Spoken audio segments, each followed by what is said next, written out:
People who drive around blasting music so loud the entire block can hear it are doing a service to humanity. There have been dozens of times when I've been out in public feeling a bit down, and all of a sudden, out of nowhere, I start to hear a banger hip-hop track just rattling the subs like I'm in a fucking movie. To all who shamelessly crank their music up to so-called obnoxious levels while riding around the town, you are loved and appreciated. You, my friend, have found a new threshold for the term unpopular opinion.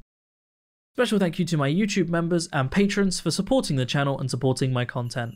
How's it going, everybody, and welcome back to another subreddit video. Today we are going to be taking a look at r/unpopular opinion. It's been 2 years since I did a video on this, and that was when I did my very first video, so I thought it was about time we return to unpopular opinion, the place where people say opinions and some of them might be unpopular. This is going to be an interesting one. I've got a mix of opinions here of that I will agree with and that I won't agree with. I'm going to elaborate and add my opinion to every single one of them, so let's take a look, shall we? Cover letters are stupid and should stop being expected. May or may not be an unpopular opinion generally, but it's one in my circle for sure. I just think that a resume, a good one anyway, will speak for itself. You will know immediately upon interviewing if the person is being honest and or actually interested in the position. With quick phone/virtual initial interviews becoming more normal, there's literally no reason to make me write a cover letter explaining the same stuff I'll say in the interview,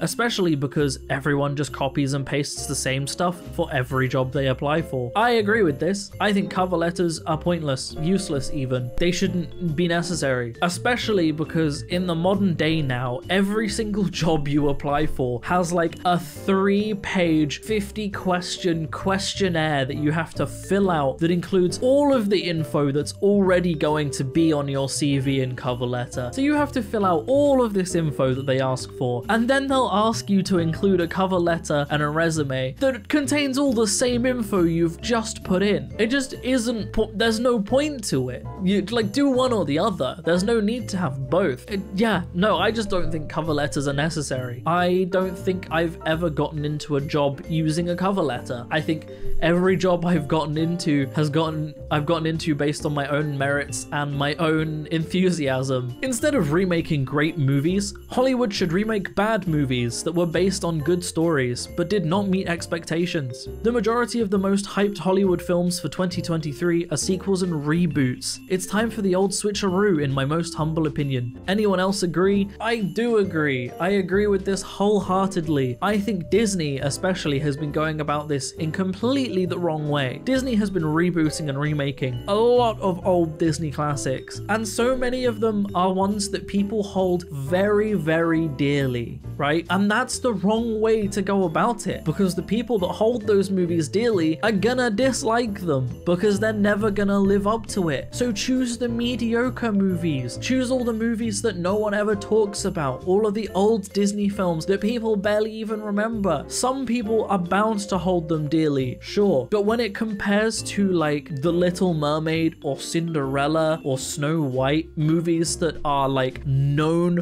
worldwide as the most famous Disney movies, and you remake them, there's gonna be uproar. But if you went back and took some of the slightly less popular Disney movies that could do with a remake, you know, like Atlantis or The Fox and the Hound, I think giving those a new life and potentially an increased budget, you could make those movies better. Not that they're bad movies, but like you could make them better. I love Atlantis, but I would also love to see it remade because it's a very pretty film, but with the technology we have nowadays, it could be a gorgeous film. Remake mediocre movies, not popular ones. I agree with the post. If you're in a serious relationship, it's a red flag if you or your partner have a best friend of the opposite sex that isn't your partner. It's probably a sign of my age, but I just don't understand the people in serious relationships who have a best friend of the opposite sex. I've been married for 34 years, but if my husband at any time had a female best friend other than me, the relationship would have ended. I wouldn't have even married him. As a matter of fact, my husband and I don't even socialize alone with members of the opposite sex, and that isn't because we don't trust each other, but rather because we respect each other. Note, typo in the title, I do understand the subject-verb agreement. I disagree with this. I said there were going to be posts I agree with and disagree with, and this is one that I wholeheartedly disagree with. It's not a red flag to have friends of the opposite sex. First and foremost, you say that you don't hang out with members of the opposite sex out of respect for your partner, but that goes two ways. If you respect your partner should respect you. If you have friends that your partner doesn't want you to spend time with because of their sex, then that's them not respecting you. Not only that, but like, take me for example. I am pansexual, meaning I am attracted to all forms, any gender, sex, whatever, it doesn't matter. The combo can be anything. What, is my partner gonna not allow me to hang out with anybody because I could be attracted to anybody? Like, it just doesn't make sense. So why does it make sense for straight people? A straight man can be friends with a straight woman without them being attracted to each other. Friendships that don't include sexual attraction or romantic attraction do exist. So it's not a red flag, and allowing someone to have friends with someone is just respect. At the end of the day, I consider it more of a red flag if you are genuinely concerned about your partner spending time with someone of the opposite sex. That's a bigger red flag to me than your partner spending time with the opposite sex. Loving animals is not a sign someone is a good person. Some people love animals because they are obedient and easy to please, unlike humans. Some people deeply resent the emotional needs of other humans and prefer animals because animals are easy to please. They give blind obedience to those who feed and love them, which is highly appealing to some people with abusive personalities. The people I'm talking about like that they don't have to listen to an animal's point of view or take their criticisms. With animals, they don't have to be held responsible for their words or actions. I know people who have dated extremely abusive partners and were shocked they turned out that way because the abuser was so kind to their dog. Loving an animal and being kind to an animal does not reveal how a person will treat another human being. Obviously, most people who love animals are in fact good people. However, they are not good people because they love their pets. Loving animals should not be considered a green flag when dating. It's in fact a neutral flag that at best shows a person isn't a complete sociopath. I actually agree with this. Apart from the last statement, it is a neutral statement, but liking animals doesn't necessarily show they're not a complete sociopath, and I will elaborate. And I do agree with this, that loving animals isn't necessarily a sign of a good person. Hitler is famous for all of the things that Hitler did, but also loved dogs and actually introduced more laws that persecuted people for abusing animals and for mistreating animals. Hitler, not a good person. Another example is Jeffrey Dahmer. Big fascination with fish, especially marine fish. Looked after fish, had a fish tank, all sorts. Jeffrey Dahmer, bit of a sketchy guy. Yeah, no, loving animals doesn't tell you anything about the person other than the fact they love animals. Because yeah, they might treat humans completely different to how they treat animals. It's a neutral flag, which is unfair because mistreating animals is a red flag. First and foremost, mistreating animals is a red flag, but being nice to animals, unfortunately, just a neutral one. So we do need a green flag somewhere, but I'm not really sure what that is. Being a good person in general, I guess, is just a green flag. But yeah, no, I agree with this post. The unspoken rule of not reheating your fish or seafood in the office microwave is silly. People eat fish. Nobody should have to adjust their dietary preferences just because, ew, it's smelly. Should they eat it cold just for your comfort? I realize smells linger in the microwave. That goes for many other foods. Simple solution is to ensure you leave the door ajar to allow it to wear out. I can't tell if OP is being deliberately difficult here, but the microwave smelling is not the issue people have with reheating fish. And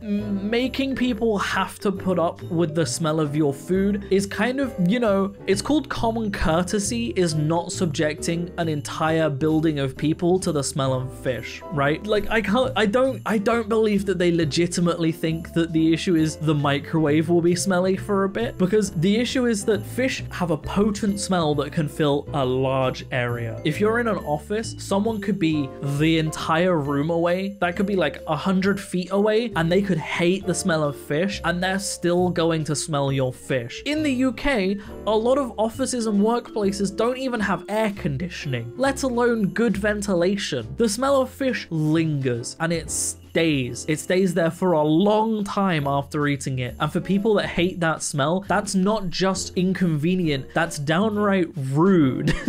It's not because it makes the microwave smell. And I feel like they have deliberately misunderstood anybody that complained about the smell of their fish so that they could keep making fish. No, it's because you make the entire building reek. People with severe allergies shouldn't eat out. I work at a coffee shop and the customer was allergic to the main ingredient in all teas but still wanted a damn tea. Held up the line for 15 minutes to find a decent substitute. If you're severely allergic to something and don't want to have an accidental allergic reaction, why the hell would you go to a restaurant where cross-contamination happens on a daily basis, putting a risk to your own health? Okay, right. I slightly but mostly don't agree with this. And I agree with it in ways that aren't really me agreeing with it. I have to elaborate. But first and foremost, as a food place, as a business serving foods and teas, you have a responsibility to not have cross-contamination in your food. You have a responsibility that if someone buys something that doesn't have allergens in it, they are at no risk of having those allergens, okay? That's the responsibility of the food service place, not the person with the allergy. However, if you have a severe allergy, you should also take it upon yourself to read the ingredients and to read the menus before you are ordering food, okay? If you know you're going somewhere, look up their menu, look up their allergen guides, make sure that you can have something there. Don't wait till you're at the front of the queue, right? Like, I don't think that people with allergies should not be allowed to eat out. They absolutely should. However,